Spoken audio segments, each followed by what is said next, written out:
ఈ వెరిఫికేషన్ పేరుతో అర్హత కలిగినటువంటి ప్రతి ఒక్క దివ్యాంగులను కూడా తీసేయడం జరిగింది. ఇవాళ మా మిత్రుడు ఈ చెయ్యి భాగ్యేశ్వరికి చేయబోయింది. గత 300-500తో నుంచి పెన్షన్ తీసుకుంటున్నాడు. గత 10-15 సంవత్సరాల నుంచి పెన్షన్ తీసుకున్నటువంటి అర్హత ఉన్నటువంటి వ్యక్తికి అంత దారుణంగా పెన్షన్ తీసేయడం, మరో మిత్రుడు పవన్ ఈపీలోని కూడా పెన్షన్ తీసేయడము ఎంతో దారుణమైనటువంటి విషయము. కాబట్టి మా దివ్యాంగుల పెన్షన్ వెరిఫికేషన్ పేరుతో ఏవైతే పెన్షన్లు తీసేశారో ఆ పెన్షన్లు అర్హత కలిగినటువంటి వారందరూ కూడా పెన్షన్ రియాటిఫికేషన్ చేయాలా, వాళ్ళ పెన్షన్ వాళ్ళకి వచ్చేటట్లు చేయాలా. చేయలేని పక్షంలో మేము ఈ ధర్నానే కాదు, రసరోకనే కాదు, ఏమైనా చేయడానికి మా ఆంధ్రప్రదేశ్ దివ్యాంగుల హక్కుల పోరాట సమితి మేము వెనకడబోము.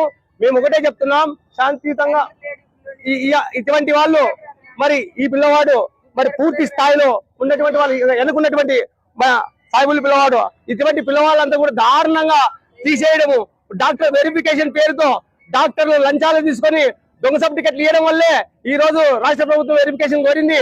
వెరిఫికేషన్ మేము అప్పటికి స్వాగతించాం. కానీ వెరిఫికేషన్ లో ఇంత దారుణమైనటువంటి చేయడం నిజంగా వికలాంగుల పట్ల వివక్షత చూపడం, వికలాంగులకు ద్రోహం చేయడం తప్ప ఈవెన్ కాలపోయినటువంటి వ్యక్తులకి, చేయబోయినటువంటి వాళ్ళకి పెన్షన్లు తీసేయడం అనేది నిజంగా ఇంతకన్నా దౌర్భాగ్యమైనటువంటి, ఇంతకన్నా దారుణమైనటువంటి పరిస్థితి వేరేది ఉండదు.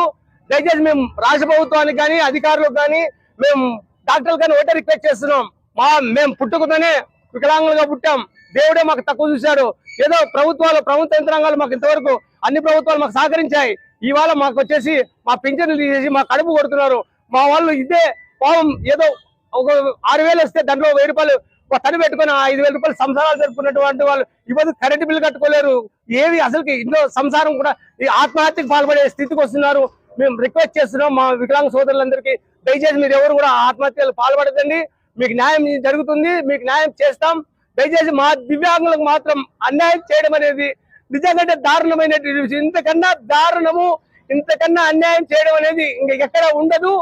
దయచేసి మీ కోటే చెప్తాం, మా వికలాంగులను ఎవరు కూడా మా దివ్యాంగులు అర్హత కలిగిన దివ్యాంగులందరూ కూడా న్యాయం చేయాలి.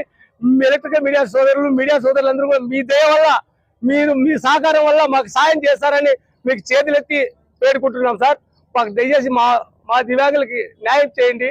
మా వికలాంగులకి నిజంగా సార్ మీరే చేస్తేనే మాకు న్యాయం జరుగుతుంది. దయచేసి మీరు ఆ సహకారం చేస్తారని మరీ కోరుకుంటున్నాం సార్.